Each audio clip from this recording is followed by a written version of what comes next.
Assalamualaikum warahmatullahi wabarakatuh. Waalaikumsalam warahmatullahi wabarakatuh. Alhamdulillahirabbil alamin. Wassalatu wassalamu ala asrafil anbiya'i wal mursalin wa ala alihi wa ashabi ajmain. Syukur alhamdulillah kita panjatkan kehadirat Allah Subhanahu wa taala yang dimana pada hari ini kita sudah diberikan kesehatan, kesempatan dan umur panjang sehingga kita sudah dapat berkumpul di sini dalam kegiatan sosialisasi budaya positif di sekolah kepada rekan guru. Penghormatan saya kepada kepala sekolah dan penghormatan saya kepada seluruh dewan guru yang berhadir di acara kita ini.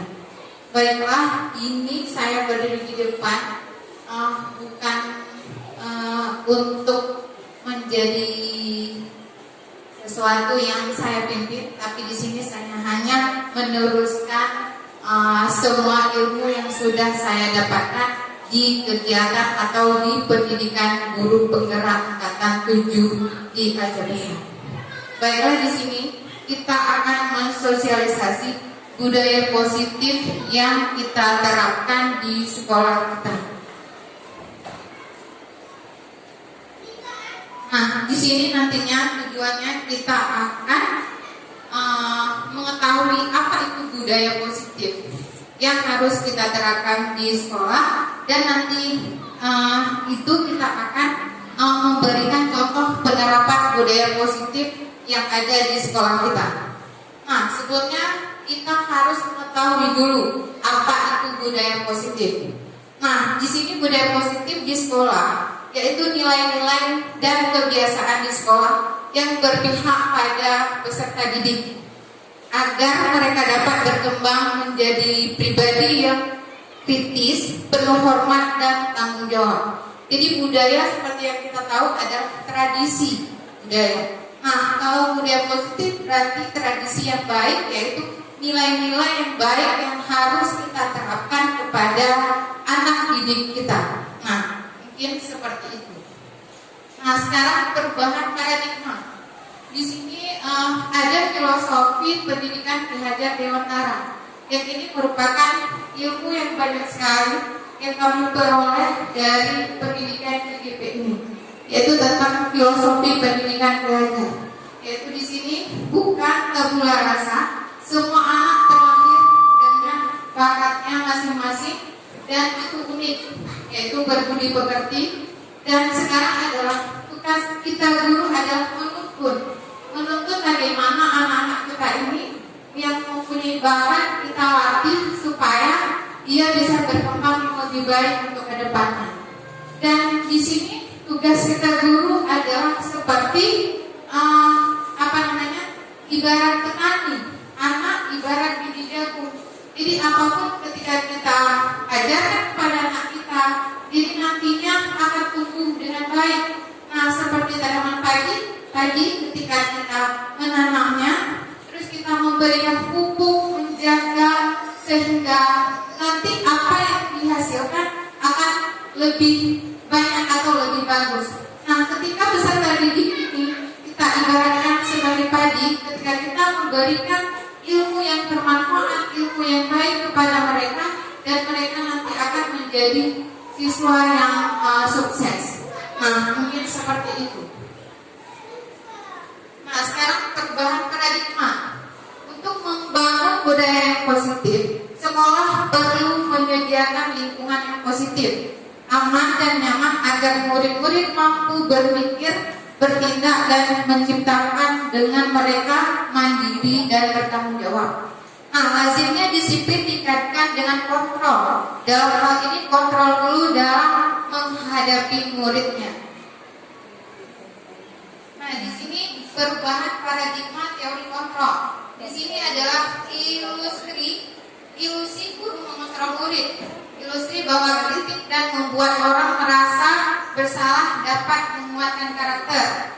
Terus ilusi bahwa semua penguatan positif, efektif dan bermanfaat. Dan yang terakhir, ilusi bahwa orang dewasa memiliki hak untuk memaksa. Nah, mungkin seperti itu. Nah, di sini ada perubahan paradigma stimulus respon, yaitu teori kontrol. Nah, di sini ada stimulus respon dan ada teori kontrol. Bisa kita lihat yang pertama adalah kita mencoba mengubah orang agar berpandangan sama dengan kita. Jadi kalau di teori kontrolnya, kita berusaha memahami pandangan orang lain serta dunia. Mungkin seperti itu. Dan yang terakhir di sini adalah model berpikir menang atau kalah. Jadi model berpikir menang menang ya, itu teori kontrolnya. Nah, sekarang beralih ke makna dari disiplin. Nah, tadi saya sudah memberitahukan bahwa budaya positif itu adalah budaya kebiasaan yang baik yang harus kita terapkan kepada anak didik kita. Yaitu di sini adalah disiplin.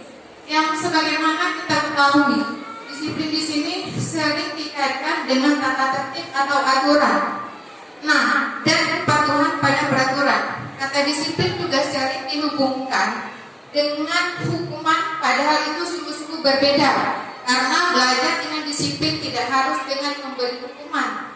Justru itu adalah salah satu alternatif terakhir dan kalau perlu tidak digunakan sama sekali. Nah, seperti itu. Nah, di sini Ki Hajar Dewantara sudah mengatakan bahwa untuk mencapai kemerdekaan dalam konteks pendidikan kita saat ini dan untuk menciptakan murid yang merdeka, cara utama adalah harus ada disiplin yang kuat. Nah, disiplin yang dimaksud di sini adalah disiplin diri yang memiliki motivasi internal. Jika kita tidak memiliki motivasi internal, maka kita memerlukan pihak lain untuk mendisiplinkan. Jadi contohnya seperti ini. Jadi kalau di dalam diri kita guru atau murid kita, kalau memang sudah ada internalnya di dalam diri dia kemanapun pergi dia akan berkarakter yang disiplin. Jadi ketika seorang siswa itu tidak mempunyai di dalam jiwanya budaya positif atau budaya disiplin ini, dia harus memerlukan pihak lain untuk mendisiplinkan dia. Mungkin seperti itu.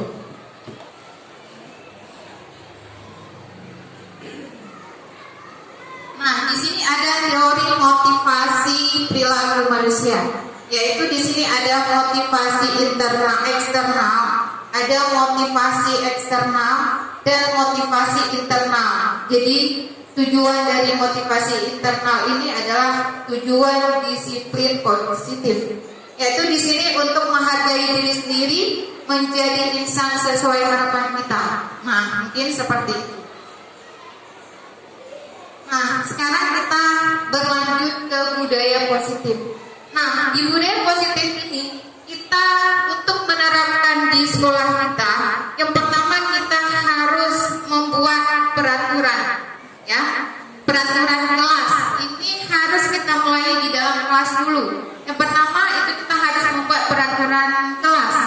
Nah, dari peraturan kelas itu menuju ke keyakinan kelas. Dari peraturan tadi memang kita berlanjut ke keyakinan kelas. Nah, di keyakinan kelas ini kita nanti akan menuliskan di karton dan bisa kita tempelkan di masing-masing kelas kita, yaitu keyakinan kelas tentang peraturan-peraturan yang ada. Nah, setelah itu baru dari keyakinan kelas baru beralih ke lingkungan positif. Dimulai dari keyakinan kelas itu murid-murid sudah mematuhi semua peraturan-peraturan. Setelah kita buat keyakinan, dan itu akan berlanjut baru ke lingkungan yang positif. Jadi akan tercipta lingkungan positif, dan yang terakhir akan berbudaya positif, yaitu sebagai kita ketahui budaya itu adalah tradisi. Jadi budaya positif tradisi atau kebiasaan yang baik yang anak-anak kita lakukan. Tapi ketika kita lihat memang di sekolah kita ini sudah muncul dan sudah ada budaya positif yang sudah diterapkan dan insya Allah akan terus diteruskan atau terus dilaksanakan. Nah, di sini ada keyakinan kelas, ya. Nah, keyakinan kelas adalah nilai-nilai kebajikan atau prinsip-prinsip universal yang disepakati bersama secara universal, lepas dari latar belakang suku, negara, bahasa maupun agama. Nah, ini menurut dosen, suatu keyakinan akan lebih termotivasi seseorang dari dalam intrinsik. Jadi seseorang akan lebih bersemangat untuk menjalankan keyakinannya daripada hanya sekedar mengikuti serangkaian peraturan. Nah, di sini baru kita membuat pembentukan keyakinan kelas. Yang tadi sudah saya informasikan bahwa jadi saya memohon jadi setiap kelas nanti akan membuat keyakinan kelas. Itu turun keyakinan kelas dari peraturan sekolah.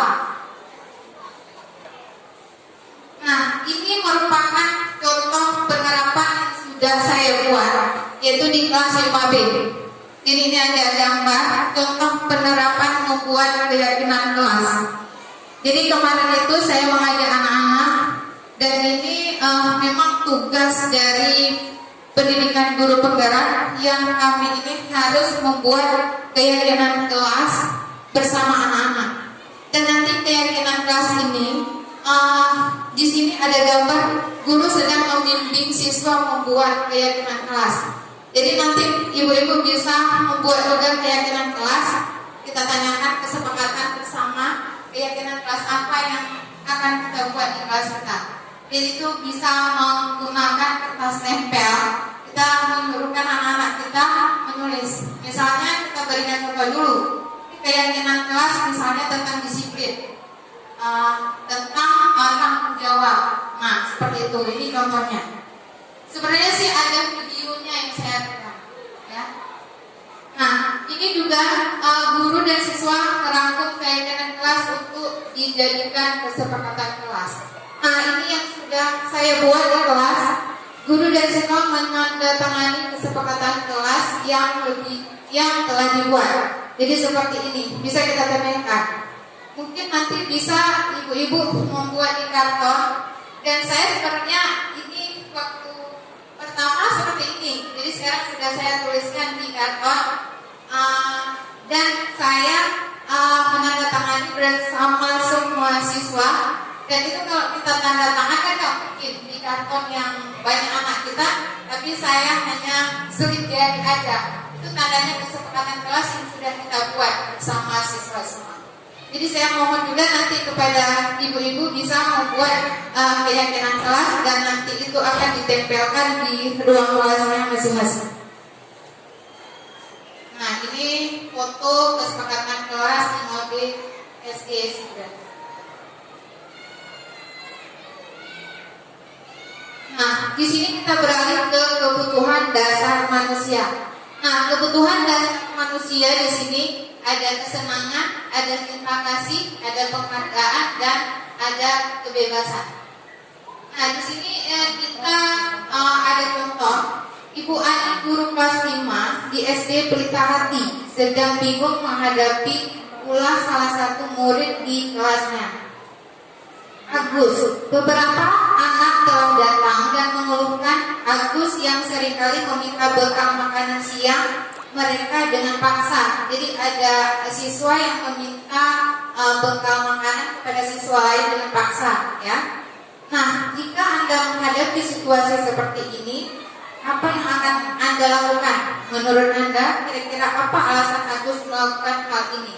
Nah, ketika kita menjumpai kejadian yang seperti ini, pertama kita harus menanyakan dulu kepada si anak alasan apa, mengapa dia melakukan hal seperti ini. Apakah dia ketika melakukan ini mempunyai kesenangan atau hanya untuk mengganggu kawannya. Dan ketika kita menanyakan kepada anak, nanti kita baru tahu kebutuhan anak apa yang dia perlukan. Kadang anak itu dia mempunyai kebutuhan kasih sayang. Jadi dia ingin dipedulikan. Jadi ketika dia mengganggu kawan, artinya otomatis kawannya akan kesal. Dan dia mungkin itu kesenangan sama dia untuk mengganggu kawan. Nah, dari kegiatan-kegiatan atau kejadian yang seperti ini kita harus menerapkan kepada anak-anak supaya berbudaya positif, yaitu jangan pernah mengganggu kawan dan lain-lain sebagainya. Nah, di sini baru masuk ke restitusi. Nah, restitusi adalah proses menciptakan kondisi bagi murid untuk memperbaiki kesalahan mereka. Jadi yang seperti kisah barusan. Nah, sehingga mereka bisa kembali pada kelompok mereka dengan karakter yang lebih kuat. Nah, di sini ada segitiga restitusi ini. Nah, dari segitiga restitusi ini kita menggunakan segitiga ini ketika kita menghadapi masalah. Contohnya masalah dengan anak kita. Nah, yang pertama adalah cara kita menghadapinya dengan kita menstabilkan identitas. Jadi kita menanyakan kepada anak-anak, kenapa kamu membuat kesalahan seperti ini. Nah, setelah itu baru berlanjut ke validasi tindakan yang salah. Jadi kita memberikan penjelasan ke anak ketika dia berbuat salah, apa yang harus dia lakukan, konsekuensi apa yang sudah dia langgar dari keyakinan kelas. Itu bisa merujuk lagi, kita lihat lagi ke keyakinan kelas tadi. Dan di sini adalah yang terakhir adalah menanyakan keyakinan kelas apa yang sedang dia langgar. Mungkin itu. Nah, dari di sini nilai-nilai apa yang kita sepakati yang sudah kita buat dari keyakinan kelas tadi. Nah, ini adalah dokumentasi penerapan segitiga restitusi. Jadi penggunaan dari segitiga tadi itu kita ketika mempunyai masalah, ketika anak-anak berbuat salah, kita harus menggunakan segitiga restitusi ini. Jadi jangan kita langsung memvonis dia, misalnya anak ini telat, ya. Jadi telatnya kenapa? Kita minta penjelasan dari dia dulu kenapa. Nah, ini ada 2 kasus yang sudah saya buat itu di kelas 5B, dan ini merupakan tugas dari CGP juga. Dan ini kemarin harus dibuat skenario memang sih sebenarnya tidak salah, tetapi diperintahkan untuk membuat 2 kasus. Sebenarnya ini tidak ada seperti ini. Nah, kasus ini